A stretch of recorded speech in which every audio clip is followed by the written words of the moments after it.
Good afternoon. Welcome to Reality.Bites with Nikki Connors, my lunchtime webinar. This lunchtime, we're going to talk about taking care of your investment property with property management. Now, I've had quite a few comments online about this, both from landlords and from tenants. So it has created quite a bit of conversation. And that's made me realise that I think I wanted to start today with just us all understanding something really important. There are good landlords, there are bad landlords. There are good tenants and there are bad tenants. The key is to understand that we work in a symbiotic relationship. We need one another. And how can we work together to make that relationship a lot better? We need housing. There's no doubt about that. We are chronically short of housing, and we're already up to about 70,000 immigrants coming into New Zealand, and that's going to get even not worse, but those numbers are going to increase. Over the last couple of days, we've seen in the paper how the economists, the economists and the banks are all talking about property and property going up and us recovering quite quickly. But there is a chronic shortage of property. It is needed. We've just got to make this as painless as possible going forward. Today, my special guest is Lynne Cawthorn. She's had over 30 years experience in property management. She's with Harcourts in Holmwood and Christchurch. She's won both national and international awards in property management, and she's a perfect person to answer your questions and mine about how we make this process as easy and as profitable as possible. Good afternoon, Lynne. Good afternoon. Thank you for having me. It's a pleasure. As I said, that I've had quite a few comments, positive and negative, from both landlords and from tenants over this topic today. So I'm so glad that you're here and that we can talk through some of the ups and downs and some of the pitfalls as well. We want an environment that every tenant can feel happy to be in. They're a home that they can be proud of. At the same time, we want our investors, our landlords, to feel that this process is not going to give them masses of headaches and cause all sorts of mental anguish. So hopefully you can help with that today. Sure, I'd love to. First of all, we're going to start right back from the basics. What constitutes good investment property? Now, Propellor only recommends brand new or off the plan. Both have their positives, both have their negatives. So, Lynne, if you could just take us through some of the positives and negatives of those both types of investment property. Sure. So firstly, with the new builds, we are seeing a change in the market by more and more new builds coming on as investments rather than the older properties. As you said, there's pros and cons for both. I guess a big advantage with the new builders, you haven't got ongoing maintenance issues, whereas an older home, you do have those ongoing issues. With regards to healthy homes, all properties have to be healthy home approved, so that's not really an issue. Just going on to that healthy home. Sorry to interrupt, because this is a minefield. Healthy homes. What does that constitute? A home to be healthy, and how do you prove that it's healthy? Okay, so we have a company on board that we use to go out and do an assessment. The cost of that's $199 plus GST, which is it's a huge investment because it's a full report. It's about a 13-page report with photos and all the information that's required. So they'll check insulation, they'll check the drainage, they check the guttering, they will check ventilation, and they'll check the heating. So with the heating, if you've got a big open plan lounge area and you've only got a small heater, it could come back non-compliant on that.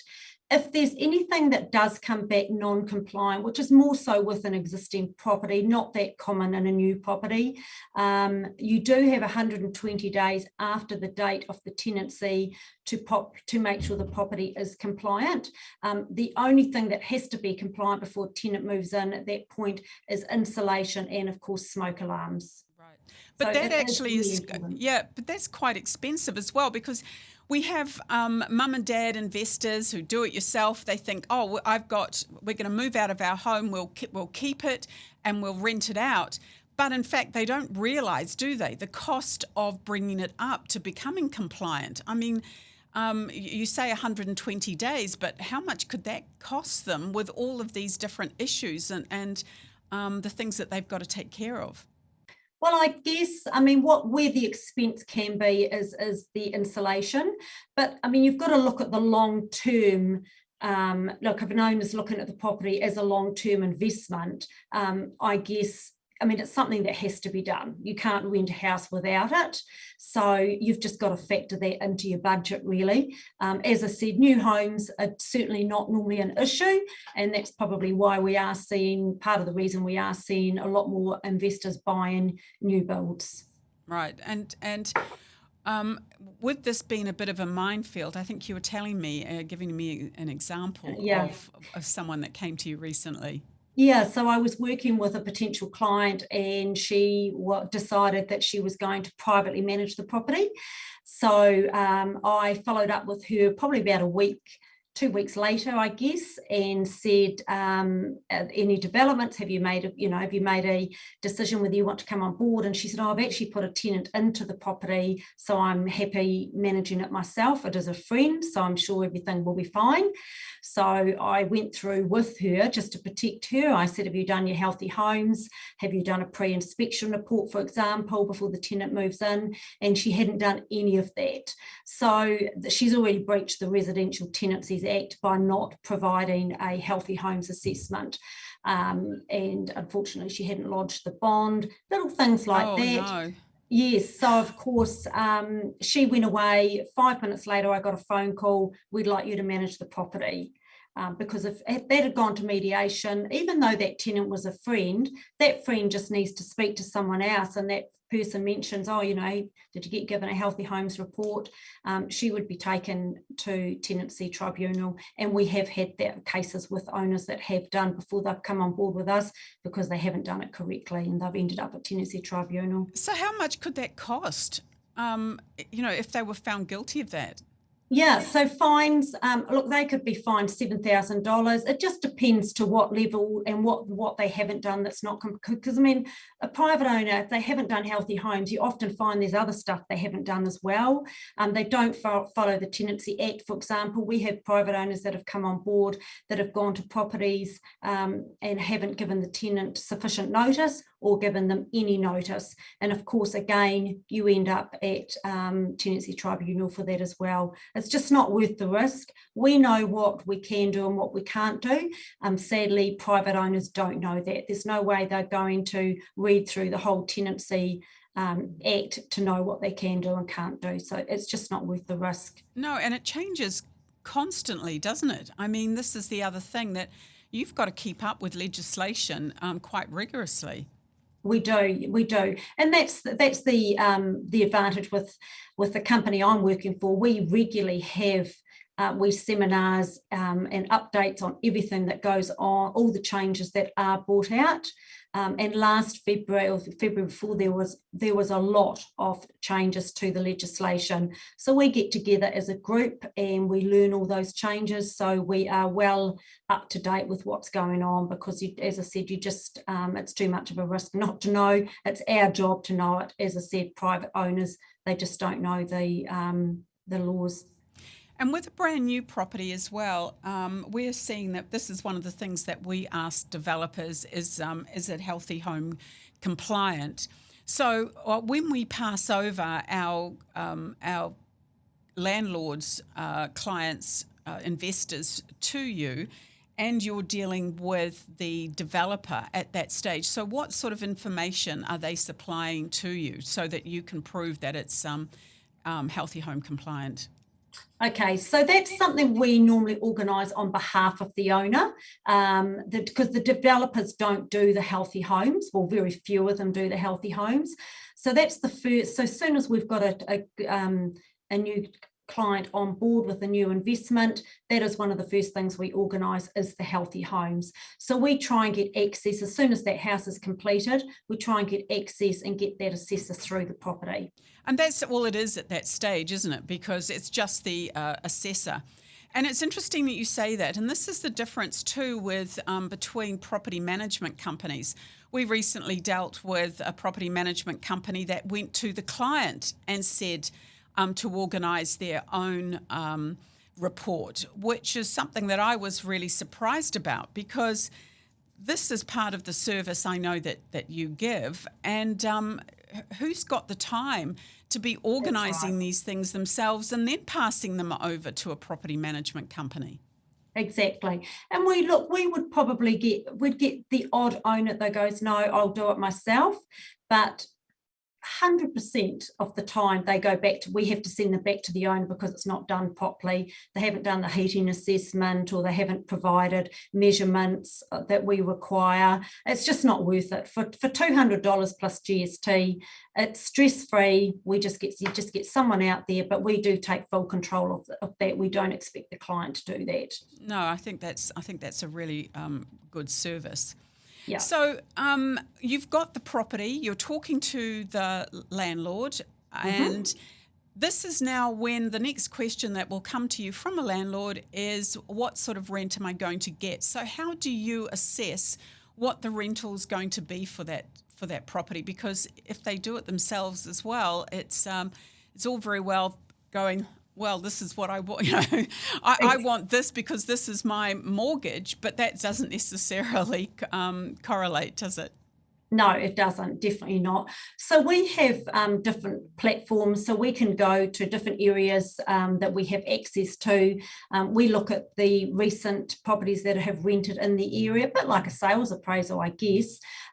We look at the volume of properties that are around in that area, and we go from there. So, I mean, I, as you can imagine, working for a big company like Harcourt's Homewood, I do rental appraisals for the sales agents because they potentially may have an investment property that they're selling.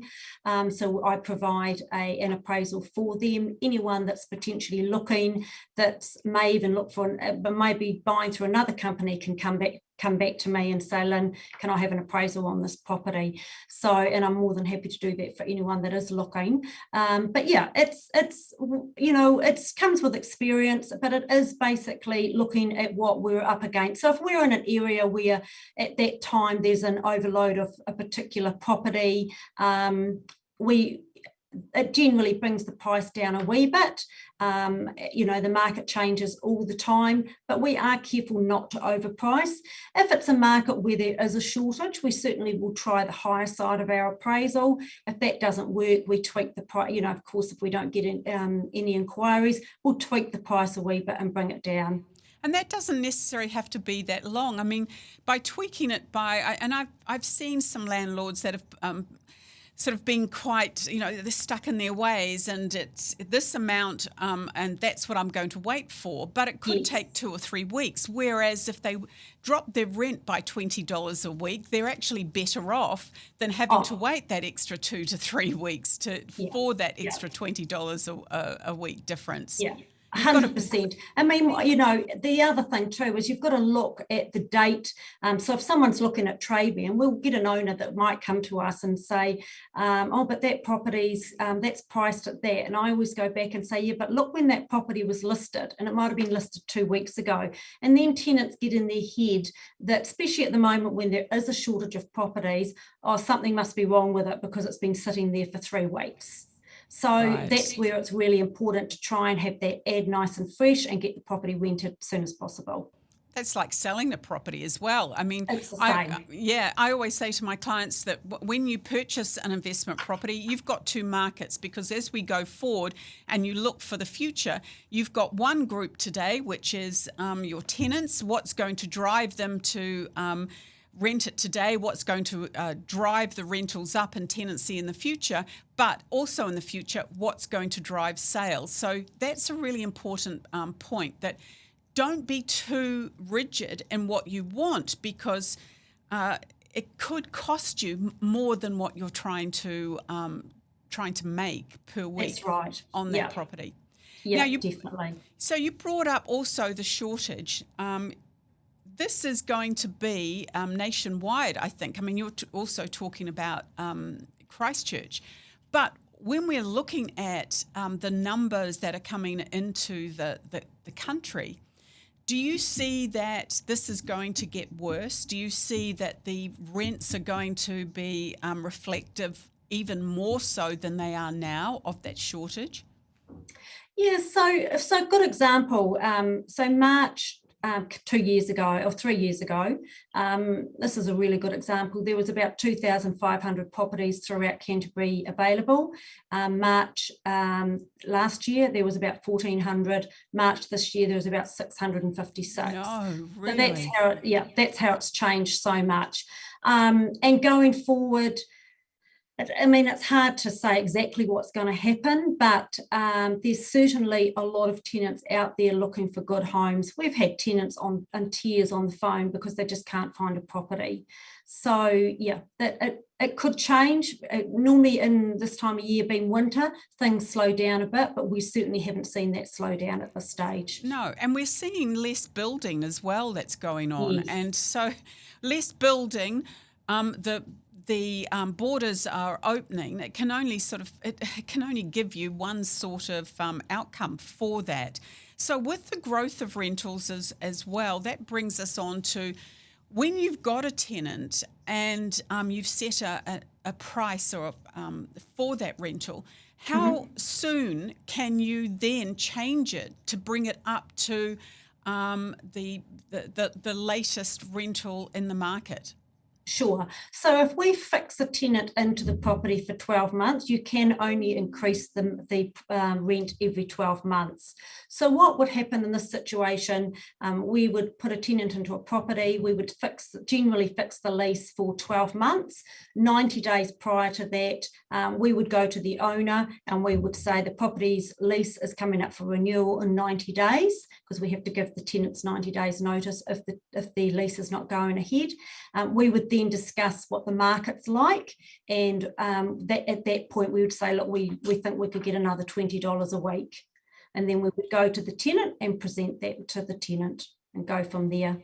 It's interesting that when we've come to you previously to get a rental appraisal, say on a 3 or 4 bedroom property in the likes of Rolleston, yes, we've seen that the rental appraisals previously were about $600 a week, and now they're more like $700 a week, which is fantastic, because for a long time we didn't see those rentals catching up with the purchase price or the new values as these properties are being built. So are you seeing now, especially in Canterbury, the rentals now starting to be on par with the purchase price and the build costs? No, there's still a difference there. I mean, back in the day, an agent would think they've sold a property for 700,000, so they think they're going to get 700 a week. It doesn't work like that at all. As I said, it really comes down to what else is on the market, what are the competition we've got.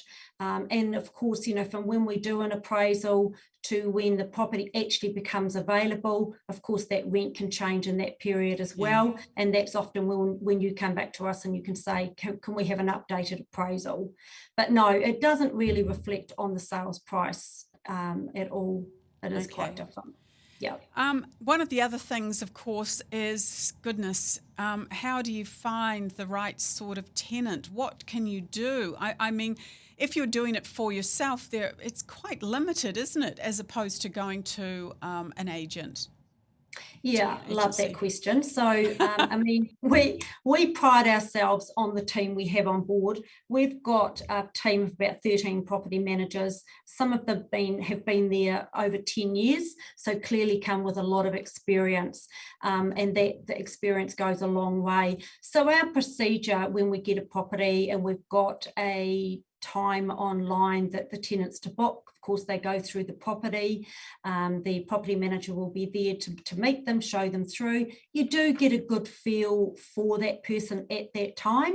If they want to apply for the property, of course they do that online, and we go through the process then of vetting the tenant. With the new privacy laws, there's about 2 stages to the tenancy application. There's a lot of things we can't ask. So yeah, we go through, and the good thing with Harcourt's Homewood too, we've got a very good vetting system. We've got a background check that is very, very thorough. It can go so far back to say whether they got a trophy at high school. It really is very Really? thorough. Yeah, yes. Quite So scary. I never got any trophies at high school, so I'm going to be a terrible tenant. It will also, we would also back that up, of course. So the first thing we would do is the landlord check. So we'll do a current landlord check, previous landlord check. Some tenants don't have that information because, of course, they might have owned their own home. So they might have sold and decided to rent for a year, so they won't have the references. But as I said, that's when this background check comes in, and it is very, very thorough. We follow up from there with a credit check as well. So we do really, really good vetting. Our standard rule is we won't put a tenant in the property just for the sake of getting it rented. You are better sacrificing perhaps a week's rent to wait for the right tenant, and we wouldn't put a tenant in a property that we wouldn't put in our own property, because it's not only a headache for you, it becomes a big headache for us. Oh, of course. And we just don't want that. So we are very careful with the tenant selection. So there is no place that a mum and dad investor, a landlord doing it for themselves, there's nowhere that they can go to get some sort of background where a tenant has got a good rating somewhere else. No, so no, they don't have access to that. They do, of course, they can ring the current landlord and previous landlord. They can do a credit check, but it certainly doesn't give the information that a background check can do. And they haven't got that experience of knowing how to pick the right tenant, whereas we do have that experience. Right.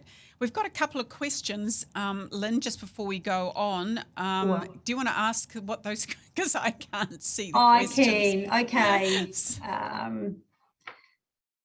Can you ask a tenant to move out of a property when updating your rental? If so, who pays for it? Okay, so can you ask a tenant to move out of a property when updating your rental? I'm not too sure what they mean there. Are they meaning they're wanting to do renovations to the property? I think just wanting to put up the rental, by the sound of it. Okay, so yeah, but they're talking about a tenant moving out of a property when updating your rental. I'm guessing if it's renovations, for example, yes, certainly that's how you can give tenants notice. So any notice given to the tenants, if you're wanting to renovate, if you're wanting to sell a property, so for example, if an owner wants to sell a property, you give the tenants 90 days notice. The property has to go on the market within that 90-day period.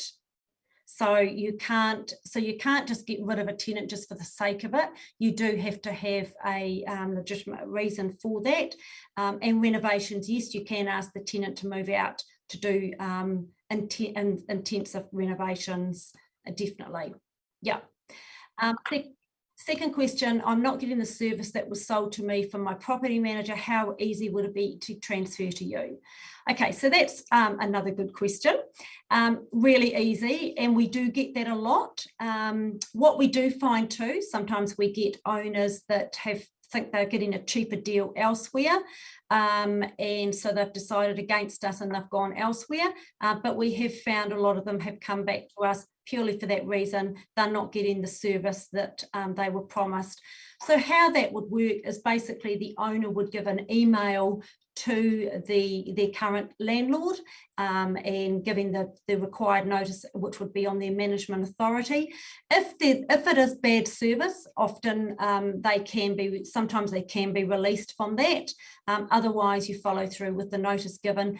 We would basically take it from there. So we make it nice and simple. We would go to that property manager and say, hey, we're going to be taking over the management of the property, and we do the full handover from there. Right. So the owner, it's very easy. So the owner doesn't have to be involved. But what's the normal time? So can you give 2 weeks notice, 3 weeks, or is it more like a month's notice? It really depends on the individual management agreement with the owner. So some people might be a month, some people might be 3 months. It really does depend what company they're with. Okay.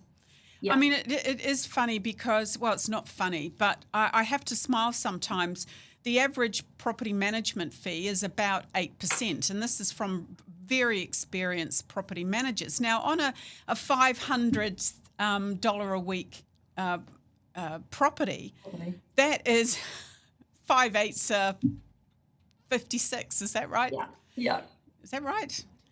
40. So it's $40. Yeah. Forgive me. I'm property investment, not mathematics. But it's $40 a week. And so when I hear of landlords that are saying that they're going somewhere else for 6%, which inevitably, if there is that sort of discount, because good property management companies don't have to give a discount, you're talking about a very small amount per week between great service and shoddy, potentially shoddy service on a property that is $500,000-$600,000 that it's cost you, that you've invested in. And it seems crazy that at that stage that you're not going to the best out there to actually manage your property. It's false 100%. Economy. Well, it's like buying a pizza and getting it delivered with half the topping on it, isn't it? Well, I have to think about that analogy, I've got to say. So we're talking about today, it's about risk management, isn't it, basically? It's the things that you can do or put in place that's going to make it easier for that property to be managed and for you to get your rental. So what are some of the tips for risk management can you offer to investors? Okay, so the biggest thing is using a professional.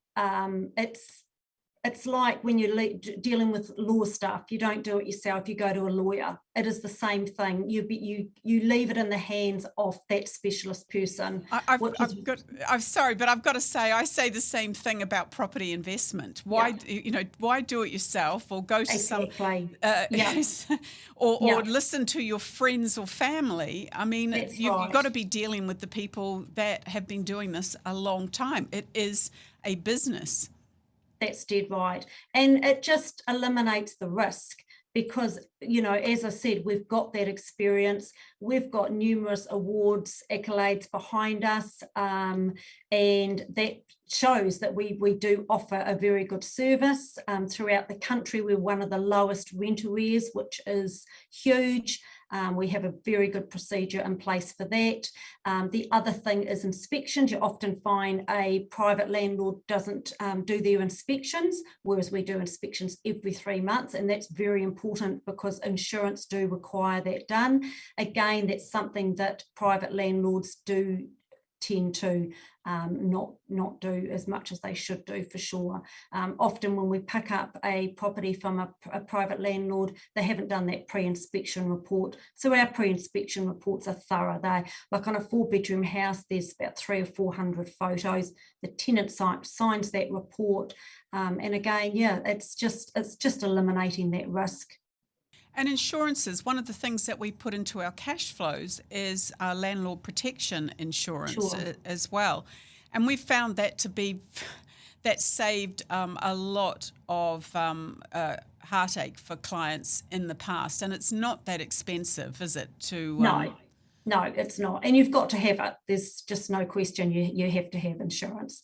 And, if you've got a good insurance company, they'll know the right policy to give you. But yeah, I definitely recommend the full landlord insurance. One of the questions that I get asked as well is, what is the difference between damage and wear and tear? Okay. Because that Good affects question. insurance. Yeah. So, yeah, I could talk about this for a long time, but I guess, you have to expect a certain amount of fair wear and tear. So an example of that might be a headboard in a bedroom that's rubbed on the wall. So you might have a wee black line. That's really classed as wear and tear. There's accidental damage, of course, which would be responsibility of the tenant. But yeah, a wear and tear, that's probably a really good example. But other damage, tenant damage, of course, is something that we deal with. We go through, sometimes we have to go to tenancy tribunal over it, but it's always resolved. But yeah, you do have to expect a certain amount of wear and tear for sure. Yeah. One of the things with wear and tear as well, just very quickly, is pets. Now, if you had a family with young children, or you had someone with a pet, Sure. I've had a young child, and I've had pets, and it seems that more and more people that are renting have dogs and have cats. Mm-hmm. How do you handle that? Because it's like with children can do a huge amount of damage on walls and whatever.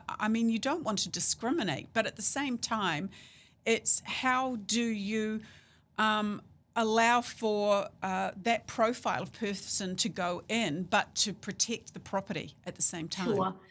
Funny enough, since COVID, lockdown, we've really noticed a lot more tenants seem to have dogs, a lot of them. So some owners will just clearly say no pets, and we accept that, and that's not an issue.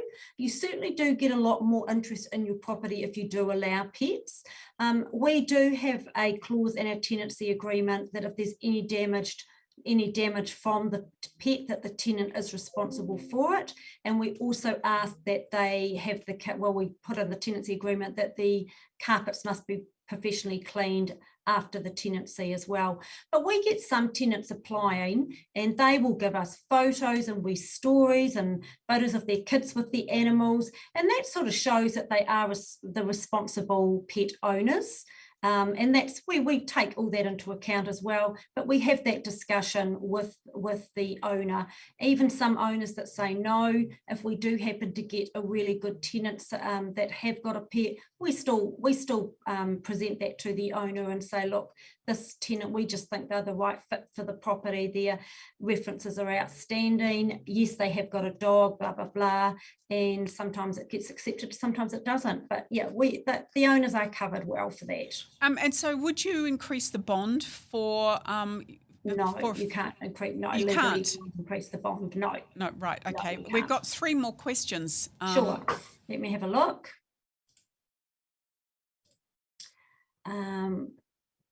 What would you do if a tenant cannot or won't pay? What are your powers as a landlord? Okay, so our procedure with rent arrears. So we don't have a lot of issues, to be fair, with rent arrears, but how it does work. So if a tenant forgets to pay their rent, often if it's going to happen, it happens that first week, but purely because they haven't put in their direct debit into their bank account to transfer the money. We give them a phone call. So our rents are logged first thing in the morning. So the admin lady does nothing else but that. That's their first job of the day. She will then let the property manager know that Joe Smith has missed his rent. The property manager will be on the phone asking what's happened. And as I said, sometimes it is just that first week they've forgotten to set up.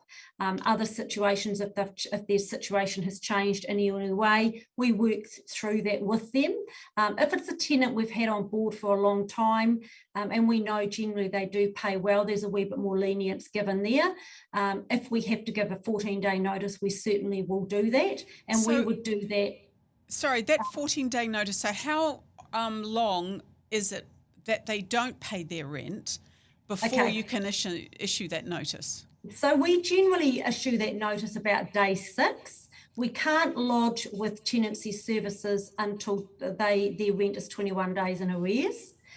So we can apply before then, but they won't. We can't sit in front of tenancy tribunal until that 21 days. And how long does it take to get, so you lodge it with the tribunal, how long Yep. does it normally take for that process?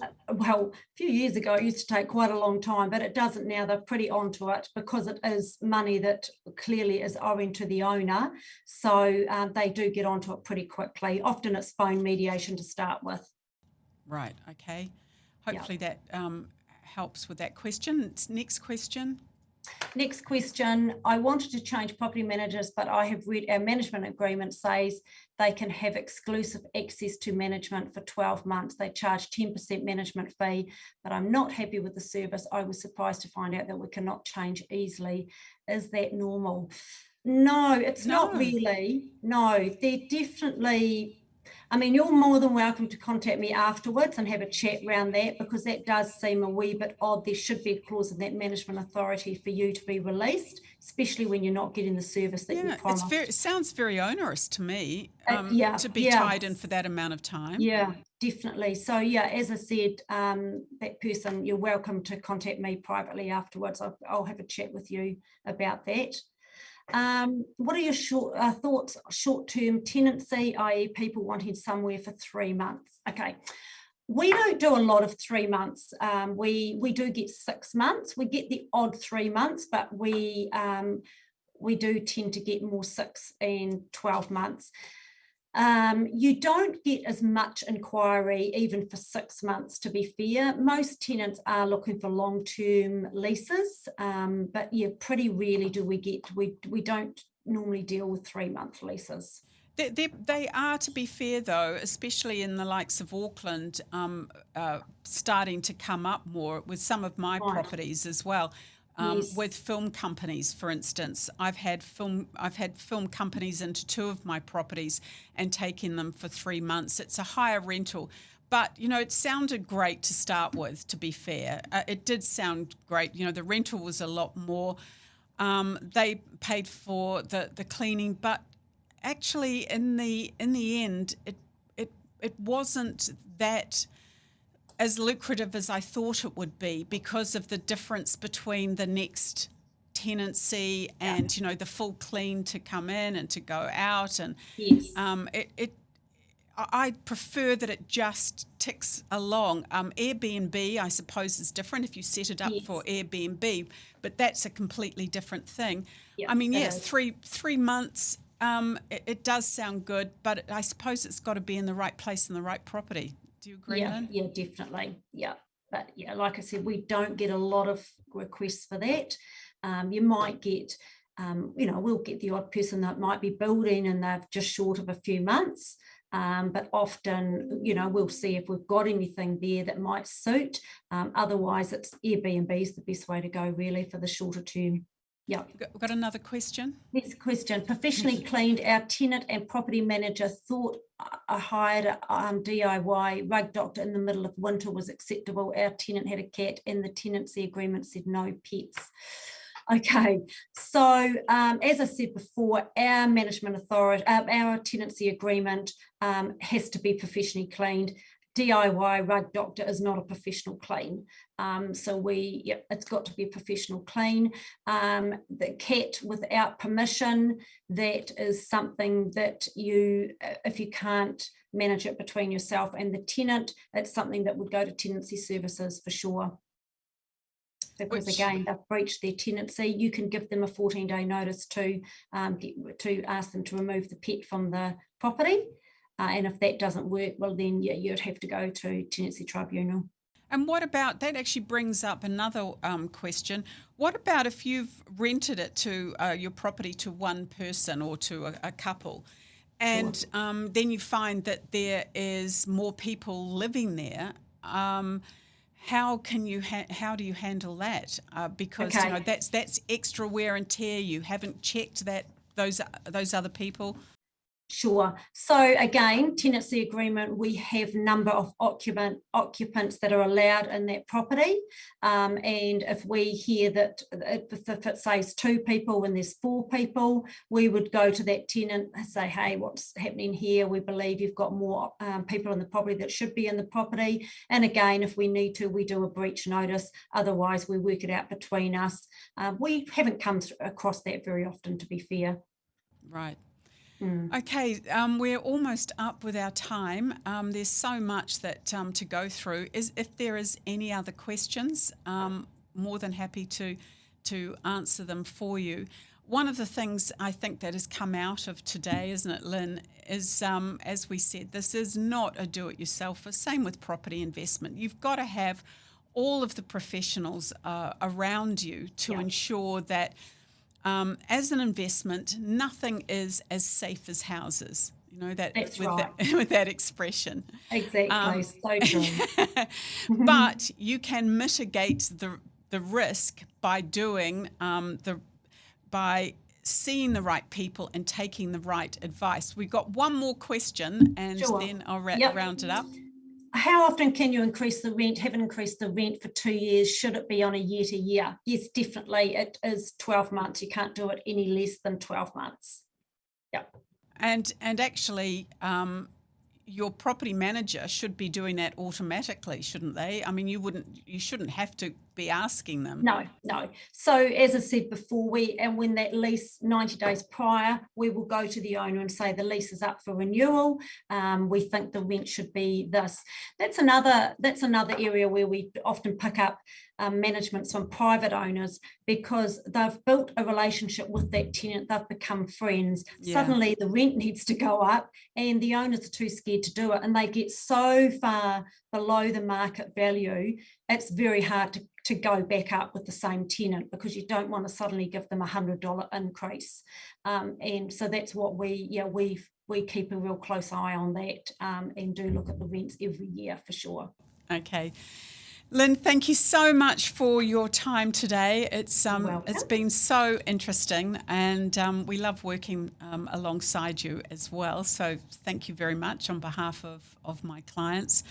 Propellor, of course, have got some amazing properties for in our investors in Hamilton, Auckland, Christchurch. Great opportunities in the city.